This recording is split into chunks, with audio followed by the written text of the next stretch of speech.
Welcome to the Wildcast, back again. Now, I understand what is going on. You can barely even upload on Fridays. Now you're uploading randomly on this today? Well, I had a idea when I was driving, right? I was thinking I love my podcast, right? I love talking about basketball and I love talking about the NBA and I love everything about it. But one thing I don't get to do as much as I want to is talk about my favorite team, right? So my idea was we're going to keep the Wildcast going. Every single Friday, we're still going to have another Wildcast episode, but we're not going to have a schedule for this other. I'm going to start a new series, right? So we're not going to have a set schedule for this. I'm just going to randomly, when the Lakers have news, I'm just going to talk about it, right? It's not going to have a set schedule. When I feel like the Lakers do something that is worthy of talking about, I'm just going to hop in here and I'm just going to upload it, right? So that's what we're doing today. We're going to give it a trial run. We're going to see how it goes, and this is going to be what I want to call W.C.L.S. Wildcast Lakers. So, yeah, we're going to give it a shot. And we're going to talk about the Lakers offseason. We're going to talk about Media Day. And we're going to talk about what I see them doing next season, right? Right after this, I'm going to record the power forwards ranking. And, of course, Anthony Davis' name is going to come up there. And so I just thought about it, and we're going to talk about it. Obviously, we go to last season. They made the conference finals after being in the play-in. One of two teams to do it that season, actually, surprising enough. Lost to the Denver Nuggets in 5 games. And it was a successful season when you look at it from where we started to where we ended, right? At the beginning of the season, it was Russell Westbrook's back. What are we going to do with him? Are we going in a direction at all? Are we just going to keep kind of making the playoffs and kind of squeaking with this success? And I think they realized that we have very few limited years left of LeBron James. This man wants to compete for a championship every single year that he has left of his career. Anthony Davis when he's healthy, he's at the top of his game, right? There was that month of the season last year where Anthony Davis was top of his game, right? It was a really great I think it was a really good season for where the expectations were at, right? And mostly was because of the trade that was made in February for my favorite player in the NBA, D'Angelo Russell, and a bunch of other pieces, right? A bunch of other important pieces that added to this team and made them what they were the second half of the season, right? So what they did this offseason, I think the goal was to really just take this team. We haven't had stability for a couple of years now, right? The team's been in and out. It's been question marks all over the place. And, of course, Darvin Ham even said in Media Day, there's a lot less. I'm going to pull up the exact quote here because it's actually a really important quote because he really said it perfectly, I think. He was asked about the difference between this Media Day and last year, and Darvin Ham responded with a lot less unknowns. Last year was a lot of heavy lifting, to put it mildly. Sorry. So, yeah, this year they're going in with a plan, right? They're going in with a goal, and they're going in with a whole lot less of questions, and they have an idea of what this team wants to lay out.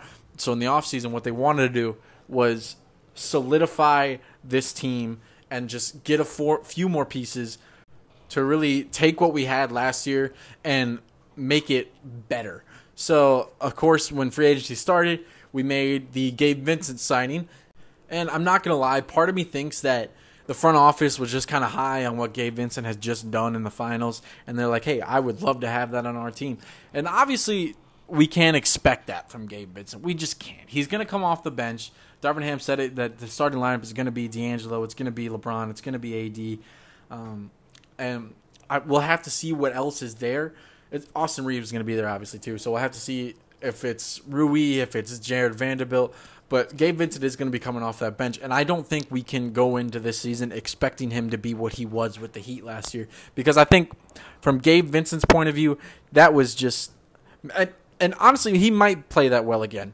And honestly, I would love it. I would love to see it every single night. But I think it was just kind of an anomaly, right? Because they were kind of shorthanded. somebody had to step up, and Gabe Vincent said, "I'm going to," and he did. So yeah, I think it really addressed.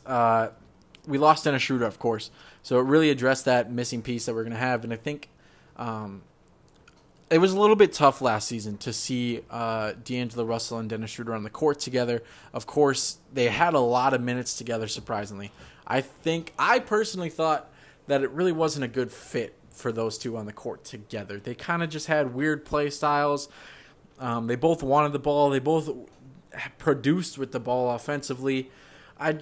It was a weird combination of a backcourt. I didn't mind it. Darvin Ham said in many interviews that he actually liked it and he think that they complemented each other.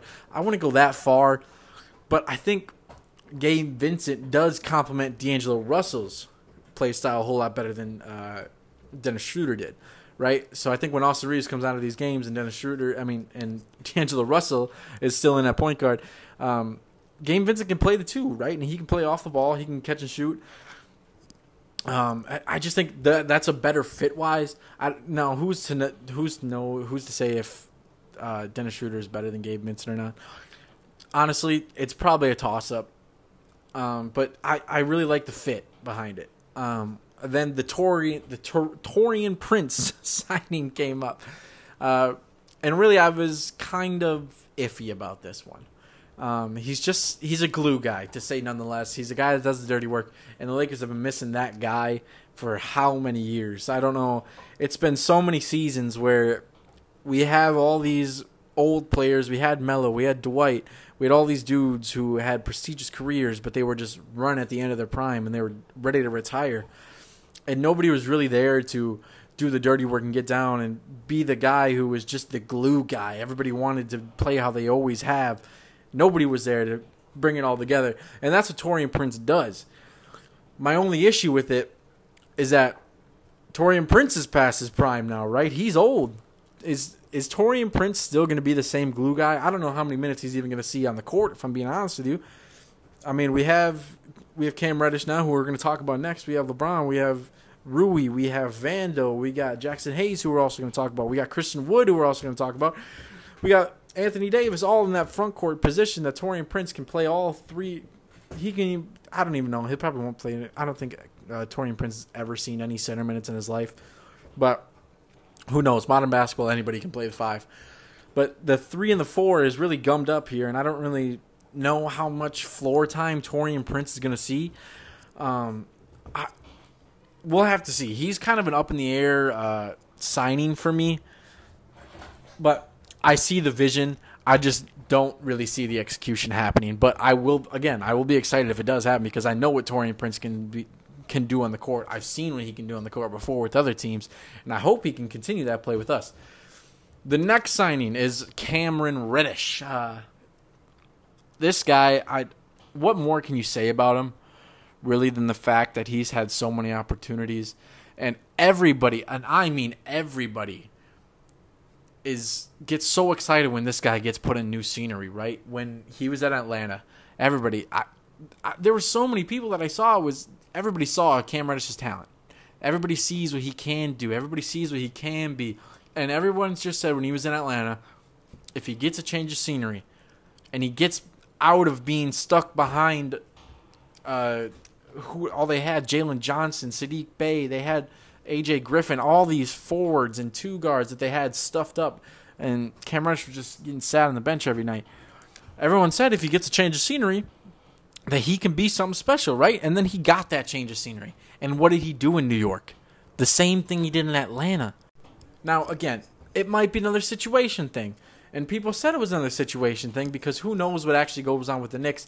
Tom Thibodeau is kind of a weird coach, right? If you don't play like he thinks you should play, he's going to sit you on the bench, right? He coaches kind of like a high school, college coach. So then he went to Portland, right?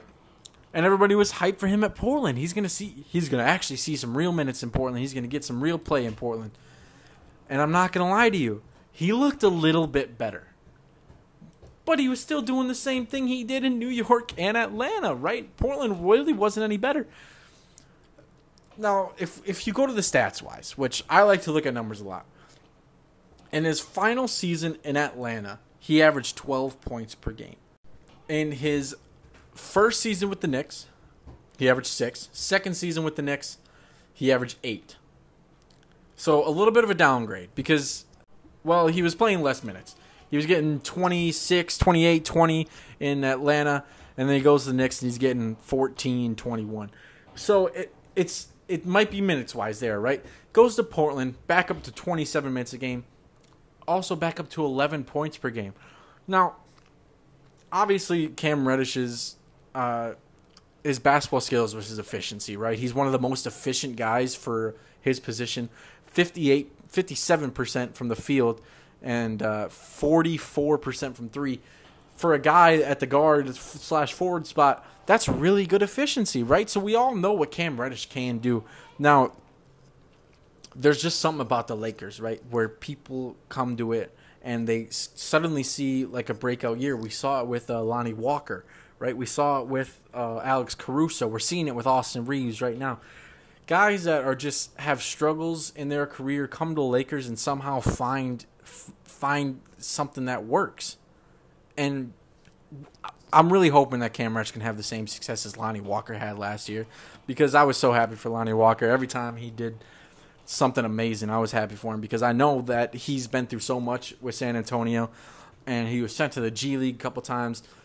And to see him, especially in that one closeout game he had against the Warriors, that made me so happy to see. And I'm really hoping that Cam Reddish can come in and do the same exact thing, and he can find the same exact groove that these other guys have found before. Because if we're being honest, out of the 3 guys I just listed and then Cam Reddish has the most talent. Right? Austin Reeves is just a hard worker. Right? This guy goes at it every night. He's going to get buckets on you. But Cam Reddish, coming out of college, I think he's had the most talent, or looks-wise at least. So I'm really excited to see what he can do. But who knows? He might end up just like he was in Portland, just like he was in New York, and just like he was in Atlanta. Our next signing was one that I actually really liked, because it's another guy who was just in a weird situation and he didn't really get to show his full potential, and that's Jackson Hayes, right? Jackson Hayes was on New Orleans since 2020, I believe. Yes, he was drafted in 2019. So he's been in the Pelicans for 4 years. He's constantly had to back up somebody. I think it was Valanciunas all 4 years he's had to back up.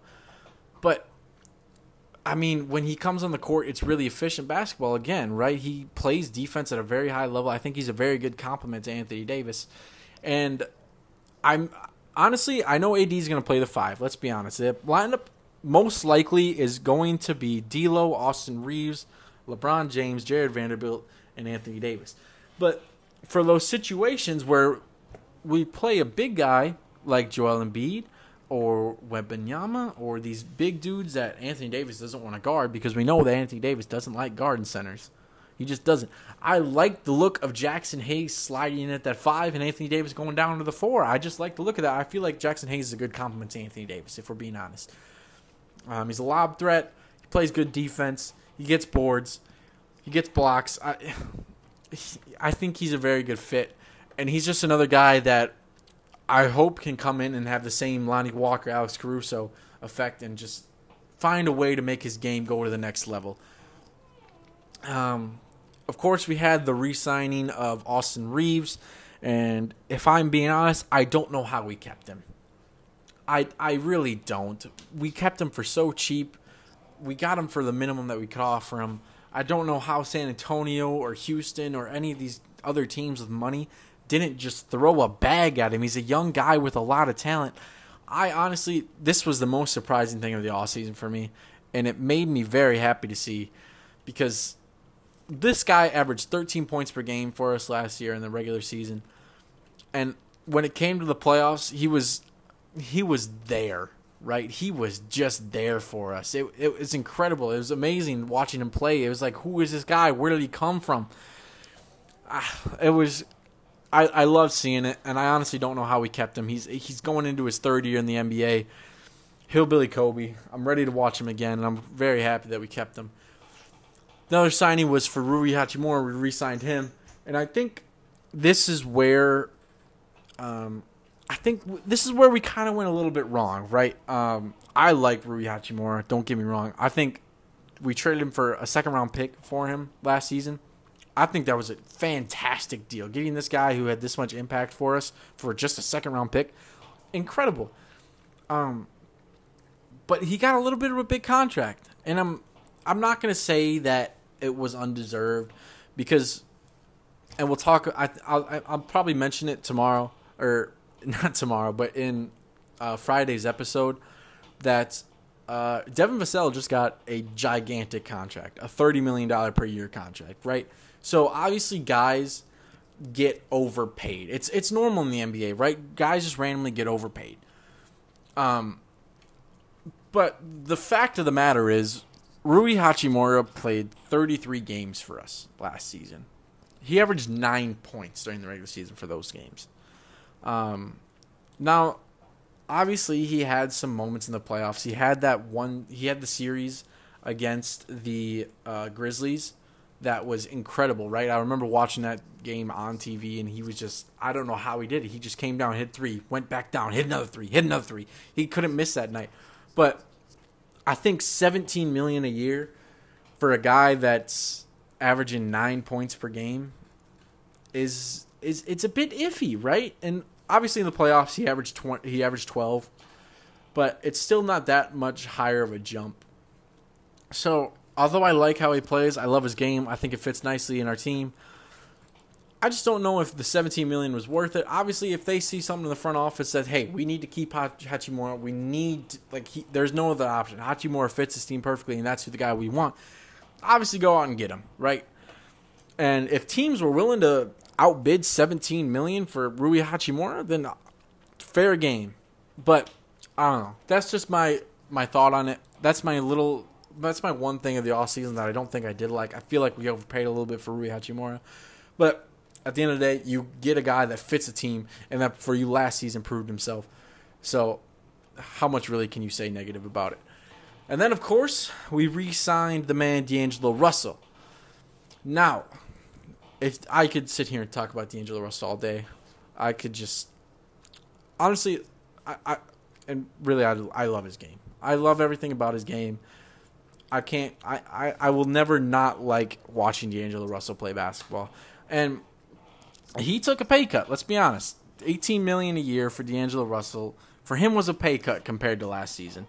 Now, it's about what he deserved, I think. A starting point guard is hard to find in this league. Like, a good starting point guard is hard to find in this league. And honestly, if you look at his numbers, I think he's well worth the $18 million, right? He played 17 games for the Lakers since the trade, 17 points per game, 6 assists, 3 rebounds. It's now the defense is where it lacks, of course, but I really just think, and I said this the whole time when the trade happened, I think D'Angelo Russell is one of the most perfect fitting point guards next to LeBron James. Of course, besides Kyrie Irving, because y'all know how that went. He won a championship with him.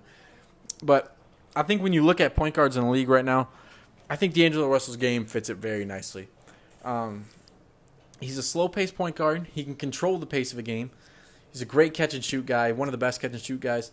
And at the same time, he can create his own shot, right? His offensive game is so well-rounded, right? He can pass. He can create his own shot. He can catch off the shoot. And honestly, when you watch him catch and shoot a ball, it's one of the fast releases I've ever seen. He catches it like halfway through his release, and it gets up right away.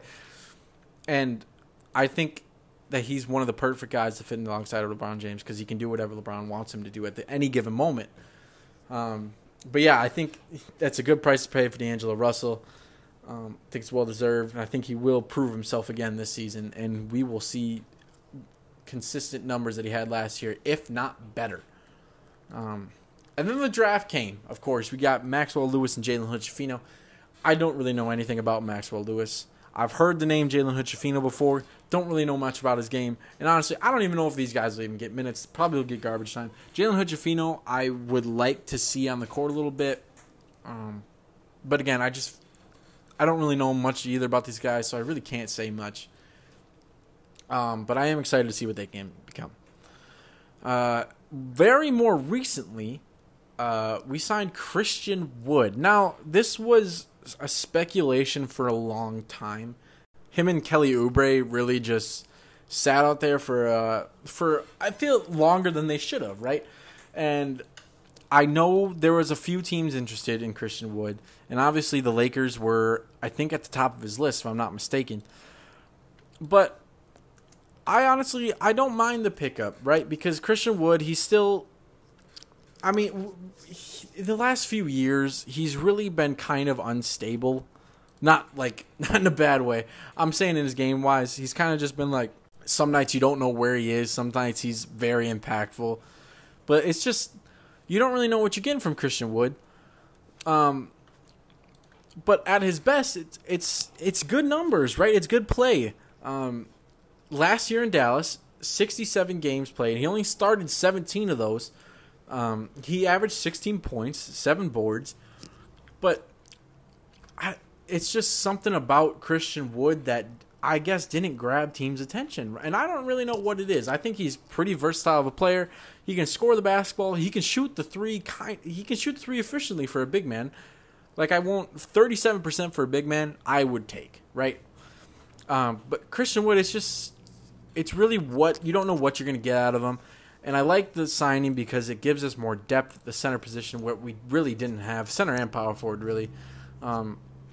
Obviously, we weren't going to rely on Jackson Hayes all season to be the backup big because I feel like in the playoffs, everybody knew that Jackson Hayes kind of probably would be unplayable once you get to playoff time because he just can't compete in the high intensity games. But I feel like Christian Wood can hold it down, right? If you play him at the 4 or the 5, I feel like Christian Wood will do a good job. He's a good player. He's a proven player. What he did in Houston was amazing, right? He played out of his mind. Went to Dallas, kind of just fell off. Was losing the starting spot to Dwight Powell, right? But again, it's another guy to come to the Lakers and have a chance to bounce back. And I feel like he is the guy to do it. Of course, then finally, our last transaction of the offseason, it was just a veteran extension to Jared Vanderbilt. And that one is well-deserved. Any single time that we had any guy in the other team that I thought could single-handedly beat us, before the game, I'm like, throw Vanderbilt on him and we're fine. When we played the Warriors, Vanderbilt guarded Curry. He chased Curry around all game. Of course, against the Nuggets, he guarded Jokic, and Anthony Davis was playing off ball, and he was kind of playing that free safety type thing on Aaron Gordon.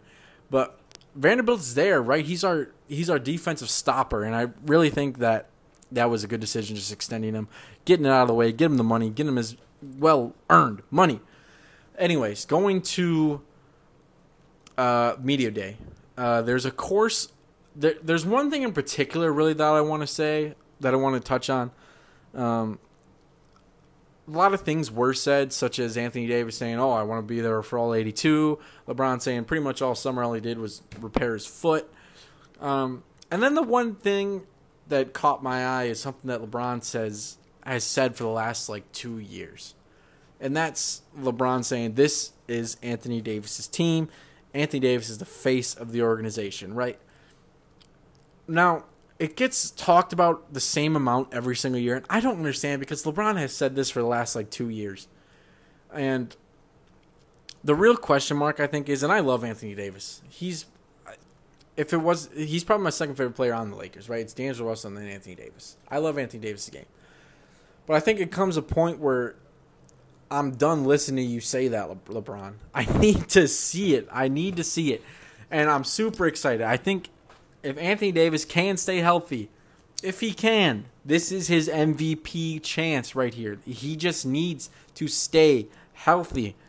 Right. That's the biggest challenge for him. Whether he can, I don't know. I guess we'll see. But yeah, I think for next season, I'm very hopeful. I think at most I can see us. I can see us as a championship contender, right? The latest moves made kind of makes me iffy about it a little bit. Of course, since the last podcast, Drew Holiday trade has been made. He went to Boston now, which strengthens them even more, right? Out east, it's going to be a Boston. It's going to be a Milwaukee face off, right? We know that it's almost inevitable at this point. Out of the West, there's so many questions that are up in the air. But I think that the Lakers do have a chance to come out on top. But whether they have the firepower to compete with a Milwaukee or with a Boston, I guess we'll see, right? I hope that this team... The one thing that I'm hoping for this next season is that we just have some stability. I hope that this team can stay together and figure something out and just... Because that was our problem, right? We stuck this team together halfway through the season, and we had to pick up lost pieces. And we did piece something together. Now we have the whole season to figure out a way to win, and we're going to do it. But yeah, that's all I really want to talk about for today, and that's the first episode of the new sorry, I almost said MPLS because that's where I got the inspiration from. But that is the first episode done of W.C.L.S. Wildcast Lakers. Thank you so much for listening. Again, I don't know how often I'm going to even post this part of the series. The Lakers do something the next couple of days that's big, I'm going to be back here to talk about it. Otherwise, we'll see you next time the Lakers do something. Peace.